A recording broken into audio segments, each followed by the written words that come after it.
Welcome to Advanced Renal Topics for Nurse Practitioners. I'm John Tsai from the Long Beach VA Medical Center and the University of California Irvine Medical School. Today we will continue our discussion on hyponatremia with how we manage hyponatremia in the acute setting. We have previously discussed the workup and diagnosis of hyponatremia in the previous two videos, so we will now jump straight into how we manage patients with hyponatremia.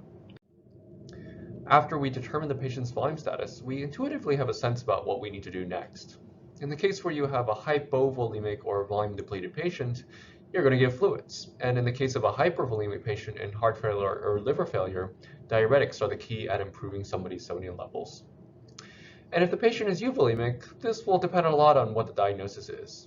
If you have made a diagnosis of SIADH, you'll want to remove any offending medications or correct any underlying pathology that is resulting in your excess ADH secretion. Sometimes this is easier said than done though, especially in cases where you have, for example, a large malignancy that can't be surgically removed. We also want to think about if the patient has developed their hyponatremia over a short period of time, otherwise known as acute hyponatremia, or over a long period of time, or chronic hyponatremia. Many patients with acute hyponatremia will have symptoms of hyponatremia, which can include altered mental status, weakness, gait instability, or even seizures. In the acute setting, correction of the hyponatremia quickly will be important for relieving the symptoms and preventing permanent damage. Conversely, if a patient had developed hyponatremia over time, the body has typically had time to adapt to the lower sodium levels, and these patients don't usually have symptoms of hyponatremia. In these patients, we can typically correct them more slowly over time, and in fact, correcting them too quickly can have detrimental effects. Ideally, in both acute and chronic hyponatremia, we don't generally want to correct the serum sodium by more than 6 to 8 points per day. In the acute setting, we want to achieve this goal quickly over the course of the first several hours, but in the chronic setting, we want to take our time to correct the hyponatremia. A lot of times we have to make quick medical decisions and deal with whatever consequences that result later in the interest of saving the patient. Let's take, for example, this hyponatremia patient with a serum sodium of 110 who is found down at home. He is comatose, hypotensive, and you're unable to obtain any information from him. You'll want to develop your differential diagnosis quickly, initiate treatment rapidly, and then continue to monitor the patient closely. In this case, the patient is volume down, as suggested by his hypotension and the hyponatremia, which may be considered acute, leading to his comatose state. I would want to check his glucose level, which we can easily get with a finger stick to make sure he is not in DKA or HHS, both of which may lead us down a different treatment pathway. Since he is hypotensive, giving fluids would be the first priority. And in the setting of hyponatremia, most clinicians may decide to give a hypertonic solution to quickly raise the patient's serum sodium to see if his altered mental status will improve. Other things to think about once the patient is more stable include the alternative reasons for his presentation, such as a drug overdose, what his baseline sodium level is, and if he has any other history of diseases that would predispose him to getting hyponatremia, such as heart or liver failure. When patients are suspected of having acute symptomatic hyponatremia, it is important to treat them aggressively and quickly to prevent brain damage. There are a couple of strategies for correction with 3% hypertonic saline, but the most common one is to give a 100 cc bolus over 10 minutes and repeat this up to 2 times for a total of 300 cc's. Usually this would raise the serum sodium sufficiently to increase the serum sodium levels by about 1 to 2 points, and is usually enough to get them out of an acute seizure episode if it is due to hyponatremia. Alternatively, you can also give a 150 cc bolus over 20 minutes and repeat it once, again for a total of 300 cc's. Once you give the acute bolus, you'll want to check the patient's vitals, symptoms, and serum sodium levels relatively soon afterwards. I want to highlight that if you are giving a patient hypertonic solution or correcting sodium in general, you always want to watch their urine output. I'll provide more information on urine output later. With regards to patients with serum sodium levels above 130, these patients, even if they have acutely dropped from a higher level, should not typically have symptoms of hyponatremia and typically should not be treated with hypertonic saline. There are likely alternative causes of the neurological symptoms that can be found in these cases. Before we go on, I wanted to compare some different fluid solutions that we have available to us in the hospital and how they are different. We typically reach for normal saline instinctively, but I also want you to know what you are giving the patient and how it can affect their electrolyte levels. In normal human serum, our sodium concentration is 140, which is usually balanced by chloride and bicarbonate as anions. Normal saline has the closest sodium concentration to human serum with a sodium concentration of 154. It is interesting to also note that in order to get to normal saline, you have to dissolve 9 grams of sodium chloride in 1 liter of water. Half normal saline has half the concentration of sodium that normal saline has and is considered a hypotonic relative to human serum. And conversely, 3% saline is hypertonic relative to human serum with a sodium concentration of 513 milliequivalents per liter. For those of you who are curious, seawater is even more hypertonic relative to hypertonic saline at 3.5% salinity, and compare that to the Dead Sea with a whopping 34% salinity. A lot of people ask me, isn't it dangerous to bolus 3% hypertonic saline? The answer may surprise you, but let's do some math to help us figure this one out. Let's say that we have our patient from before and say he is 60 kilos. We want to first calculate the total number of serum sodium milliequivalents that he has before the bolus and recalculate his sodium concentration after the bolus. In order to do that, we must come up with the volume of water that the sodium is dissolved in, otherwise known as the total body water. The calculation for the total body water is the patient's weight multiplied by 0.6 if male or 0.5 if female. So in this case, our total body water of a 70 kilo male is going to be 42 liters. And if we multiply the concentration of sodium of 110 milliequivalents per liter by the 42 liter volume, we get 4,620 milliequivalents of sodium before we do anything to him. Recall that our 3% hypertonic saline has a sodium concentration of 513 milliequivalents per liter from the previous slide.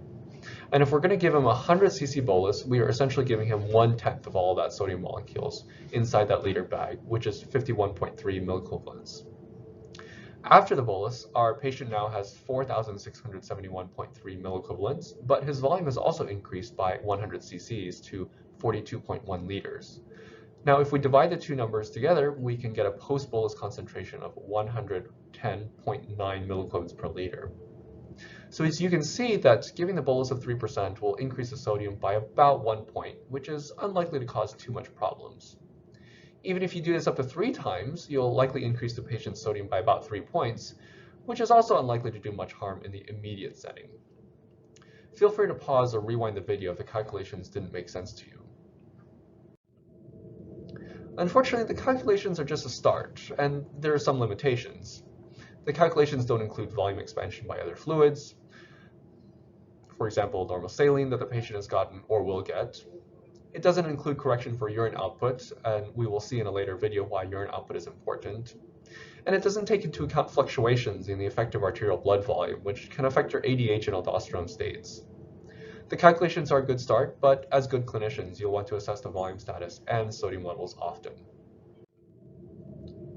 A lot of you have taken care of postcode patients, especially in the intensive care or emergency rooms, and some of you may have noticed that these patients have a high serum sodium levels once they recover.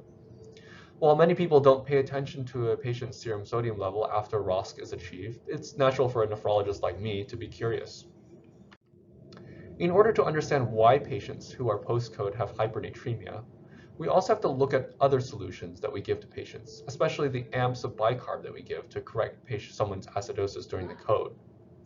The usual bicarbonate drip that we give to patients typically has a concentration of 150 milliequivalents per liter. And remember that this is sodium bicarbonate, meaning that there's also 150 milliequivalents per liter of sodium in addition to the 150 milliequivalents of bicarbonate. In the ampules of bicarbonate that we give, the concentration of sodium bicarbonate is actually much higher at 1,000 milliequivalents per liter. Compared to 3% saline, this is actually much more hypertonic and would be equivalent to roughly a 6% saline solution. We can quickly illustrate the effect on serum sodium that each ampule of sodium bicarbonate will have with the same calculation that we did before. In this case, we are giving 50 mils of volume with 50 milliequivalents of sodium, and as you can see, our new serum sodium here is 111.1 milliequivalents. In fact, this is more effective at raising serum sodium levels compared to your 100 cc bolus of 3%. So if you give a patient several ampules of serum sodium bicarbonate, you can see that it's actually very easy to raise somebody's serum sodium level by several points and can even make somebody hypernatremic. Now let's get back to that urine. When correcting sodium levels, it is important to check urine output since urine output can be a reflection of the prevailing ADH and volume status. In the setting of hyponatremia, the body will naturally want to get rid of a lot of free water through your urine if you are volume repleted and have no ADH secretion, as we saw in the previous video. However, in many patients that come to the hospital, they are inherently volume depleted with a high ADH state. The moment we have adequately volume resuscitated the patient, the ADH production will cease and the kidneys sense the low osmolality and instinctively want to get rid of any excess free water by making more urine. Getting rid of that excess free water in a patient's body will result in correcting the patient's sodium automatically and sometimes too quickly.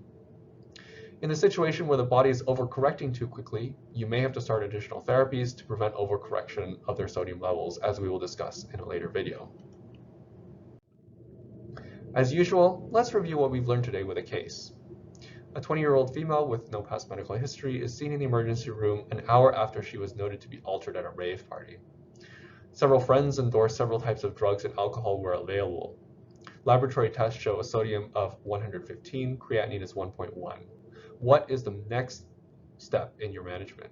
Is it A, fluid restriction? B, give a 1 liter normal saline bolus? Is it C, 100 cc's of 3% normal saline? Or is it D, observation?